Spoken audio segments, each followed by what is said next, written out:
Well, I'll say I've been probably doing this the longest, and every year it does get better. And it's, I know when we started out doing this, it was pretty difficult to get the message across what we were talking about. But I think everybody's gotten the message. I think everybody understands what's happening in the world today. You know, where we're at, what we have to do. And one of the ideas behind creating this kind of a forum originally was that we would bring people that are really dealing with the problems on the front lines together with those that wanted to support you and find ways to sustain that effort and to grow it.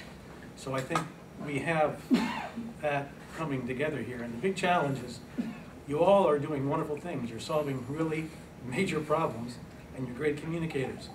The big challenge is how do you get these ideas out into the real world? I might add a few things along. One is that a key part of success is just taking criticism, taking what feels like failure, and then picking up and moving on. So the nature of today is that it's a competition, somebody will get an award, but everyone did a great job, can pick up from where they were today and move on as a much smarter and more effective leader.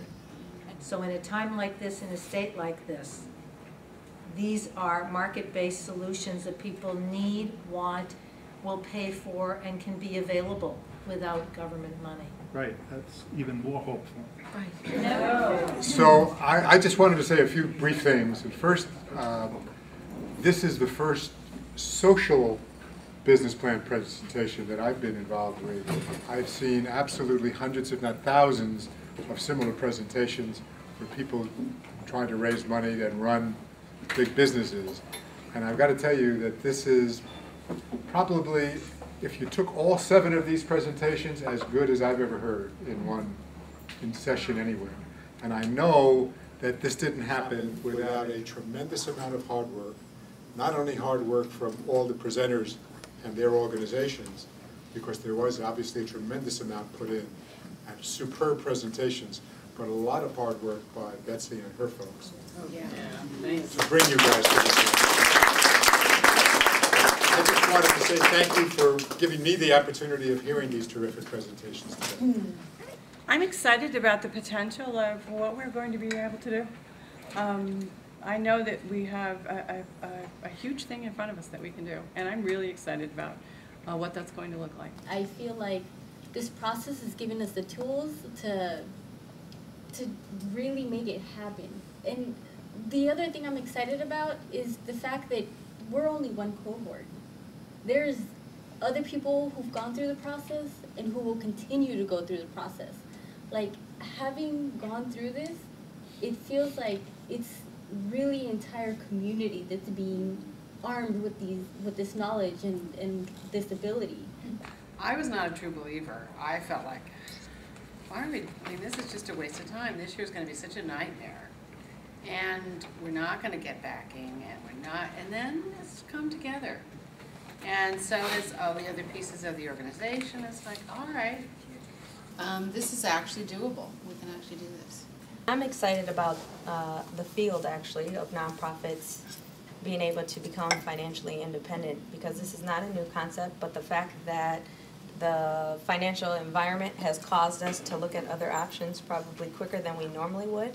I think it's an awesome thing for nonprofits. So I'm very excited because I can see that for just a minimum amount of investment, we can really make a difference in the community. And that's why I got so excited, you know, that we can really all do this, you know.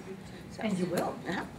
I really enjoyed the presentations, just because I learned so much from the presentations of what people are doing out there and what great work they're doing. And I know we're behind the scenes, and people, we don't get to see as much as, you know, what everybody else gets to do out there.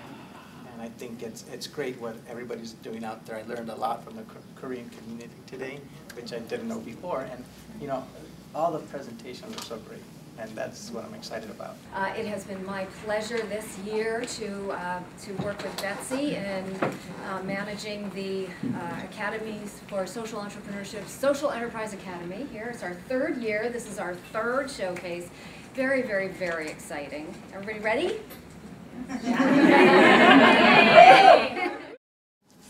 financial services venture that will provide proven strategies for long-term sustainabilities to nonprofits. We know demand is there. This afternoon?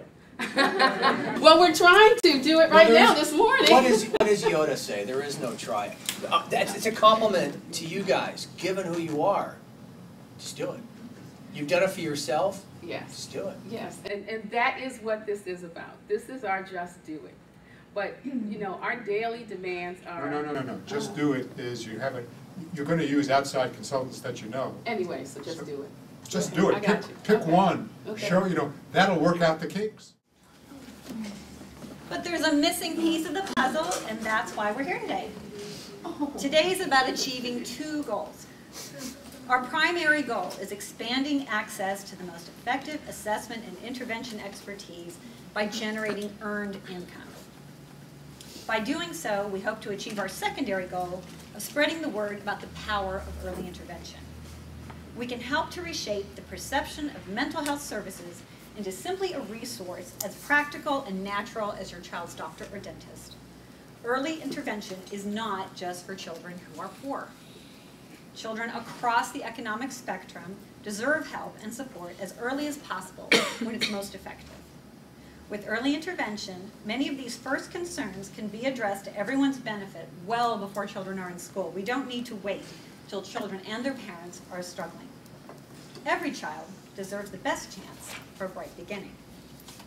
Foothill Family Services Bright Beginning Services offer in-home experts to create and help you implement a customized plan to optimize your child's ability to succeed. Our therapists come to you. Each session costs $150, not more than you would pay to any therapist if you could find one that specializes in helping very young children. At the end of each session, you will know more about your child and how to help them succeed. Funds raised through this program will help to fund the same services for clients who cannot afford them. More children will be served, and that makes our community stronger. You have a blown up version, so you don't have to get out a magnifying glass and look at it. The green is good. The green is good. The red is cost. The green is good. That's where we're at. So we are making a profit right off the bat in terms of covering 1/3 of our EITI costs, and that's what's important to us. The cost per person is $16.60. That's up there at the top. Plus $450 if they choose to do the infant mental health series. So the full package would be $21.10. Which is really not that bad, considering that that's what you would pay one of the trainers from San Francisco for one day. So who's your customer?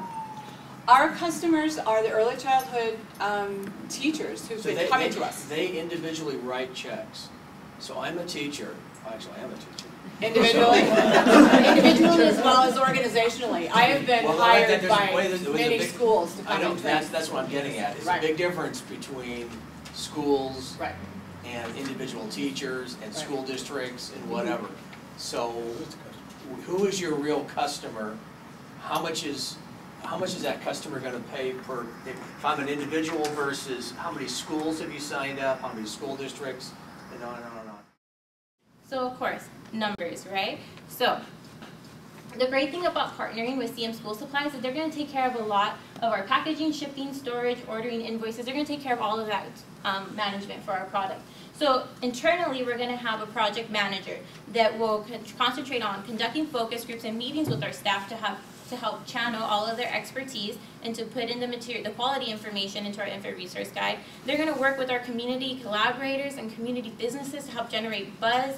They're also going to work with our internal IT staff to maintain our website and to put a link onto CM School Supplies so that they could, if a parent wants to log on and buy our website after reading about it, they're then directed to the appropriate site to do that. Now, CM School Supplies gave us these basic quotes, and for one calendar, which is 100 pages, it's going to be about $7.95, which is the unit price to produce it. Now, if we order 2,000 of those, it will cost us about $15,900. So for a unit price, which is $7.95, we could then sell it for about $20. And so that would give us a total revenue of $12.05 per calendar. And so if we were able to sell all 2,000 of them, that would give us a profit of $25,000. Our business strategy is $85,000 is needed to build this Women and Children's Center, of which we've calculated $34,000 is needed to start up the supervised visitation program, which is about 40%. Our financial goals is in 3 years, we want to have a cumulative net profit of $30,000, and we want a program that's sustainable at least for 5 years. In the long term, we hope that we can take this program to the South Bay, Orange County, maybe the San Fernando Valley, go into other Asian markets, and also provide a model for other Korean communities outside of Los Angeles.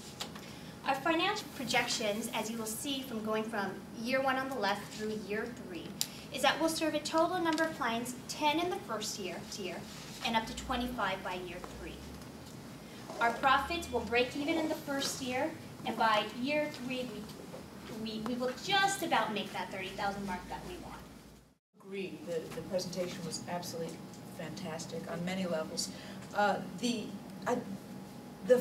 numbers, the amount of money that you say you need doesn't ring true to me unless there are certain assumptions that are not stated. Okay. So when you talk about an $85,000 cost for a Women and Children's Center expansion project, that sounds to me like maybe painting some rooms and putting in new furniture, but it's certainly not acquiring or rehabbing an entire facility. Could you say a little more about that? Yeah, we use a big name like the Women's and Children's Center. Yeah. It's an office suite that is vacant and next door to our current office. Okay. It's only about 800 square feet. We can rent it out for $1,000 a month. But I just wanted to come and congratulate you all and tell you that we fully support what you're doing and that we're really happy for the work that you're doing in support of the children that we serve here in LA County. So thank you very much.